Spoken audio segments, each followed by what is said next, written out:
اپنے اشرف المخلوقات ہونے پر شکر ادا کیا کرو۔ شکر کرنے والے کو حفاظت میں لے لیا جاتا ہے۔ اگر شکر ادا نہیں کرو گے تو تاوان ادا کرنا پڑے گا۔ میری اس بات پر غور ضرور کرنا، یہ بات زندگی کا نصاب تبدیل کرنے والی چیز ہے کہ خنزیر کی جسمانی ساخت ایسی ہے کہ وہ زندگی بھر آسمان کی طرف نہیں دیکھ سکتا۔ اس دن یونیورسٹی سے گھر آ کر میں بہت رویا تھا۔ میری سسکیاں تھیں کہ رکنے کا نام ہی نہیں لے رہی تھیں۔ مجھے جیسے اس کی یہ بات کھا گئی تھی کہ خنزیر کی جسمانی ساخت ایسی ہے کہ وہ عمر بھر آسمان کی طرف نہیں دیکھ سکتا۔ میں نے بھی تو عمر بھر نہ آسمان کی طرف دیکھا تھا اور نہ آسمانوں کے مالک کی طرف۔ میں نے اپنے اعمال تک کو دعاؤں کے سہارے سے محروم رکھا تھا۔ میں نے تو تمام عمر کبھی آسمان والے کی طرف رجوع ہی نہیں کیا۔ ایک لمحے کو بھی مجھے خیال نہیں آیا کہ کہیں ایسا تو نہیں جنہوں نے زندگی بھر آسمان اور آسمان والے کی طرف نہ دیکھا ہو، انہیں اگلے جنم میں خنزیر بنا دیا گیا ہو۔ اور پھر میں نے اس خیال کو فوراً ہی جھٹک دیا۔ میں ساری رات آسمان کی طرف دیکھ کر روتا رہا، رب سے معافی کی التجا کرتا رہا۔ مجھے اس دن معلوم ہوا مخلوق خدا سے محبت کرنے والوں اور قربانی دینے والوں سے رات کو آسمان باتیں کرتا ہے۔ کہتے ہیں جب چور کی قسمت جاگتی ہے تو کتے کو نیند آ جاتی ہے، اور اس رات میرے اندر کے چور کی قسمت بھی جاگ اٹھی تھی۔ اس رات میرے نفس کے کتے کو نیند آ گئی۔ پھر میں نے اپنے ہی اندر نقب لگائی اور اندر کا خزانہ چرا کر بھاگ آیا۔ صبح کے سورج نے دیکھا ایک نئے دائم علی شاہ نے جنم لے لیا تھا۔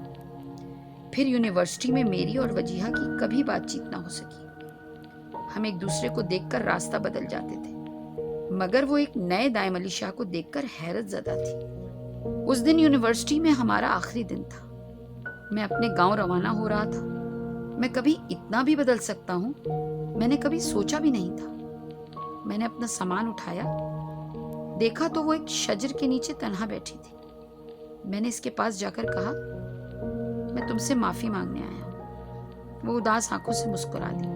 مجھے افسوس ہے، مگر یہ ضروری تھا، ورنہ تم عمر بھر آسمان کی طرف نہ دیکھ پاتے۔ میری زندگی کا نصاب بدلنے پر میں آپ کا مشکور ہوں۔ پلیز مجھے صرف 2 سوالوں کا جواب چاہیے۔ میں نے بیگ کو کندھے پر رکھ کر کہا، پوچھیے۔ میں عمر بھر اتنی محنت کے باوجود ناکام کیوں رہا؟ کامیابی کیسے ملتی ہے؟ اور 2 دن کے بعد عید قرباں ہے۔ فلسفہ قربانی کیا ہے؟ وجیہہ سر جھکائے کچھ دیر خاموش بیٹھی رہی، پھر بولی، ہر جگہ کا اپنا مزاج ہوتا ہے، اور کامیاب وہی ہوتا ہے جو اس جگہ اور موقع کی مناسبت اور مزاج کے مطابق چلے۔ اس کائنات کا بھی ایک مزاج ہے، جو بھی اس کے مزاج کے مطابق چلے گا، کائنات کی ہر چیز اس کے لیے مسخر کر دی جائے گی۔ کائنات میں موجود ہر چیز رب کی حمد و ثنا بیان کر رہی ہے، اور اس کائنات کا مزاج اللہ کی عبادت، فرما برداری اور پیروی رسول میں ہے۔ اس کائنات کا حسن قربانی ہے۔ غور کرو، درخت اپنا پھل خود نہیں کھاتا، نہ وہ اپنے سائے میں بیٹھتا ہے۔ دریا اپنا پانی کبھی خود نہیں پیتے۔ پہاڑ اپنے اندر چھپے معدنیات کے خزانے خود استعمال نہیں کرتے۔ بادل کے آنسو صحرا کی پیاس کے لیے ہیں۔ زندگی قربانی مانگتی ہے۔ اگر قربانی نہیں دو گے تو تاوان ادا کرنا پڑے گا، اور زندگی کا تاوان دنیا اور آخرت کی ناکامی ہے۔ وہ مجھے پلک بلک کر روتا دیکھ کر خود بھی رو پڑی اور سر جھکا کر آہستہ سے بولی، سنو، میں تمہارا انتظار کروں گی۔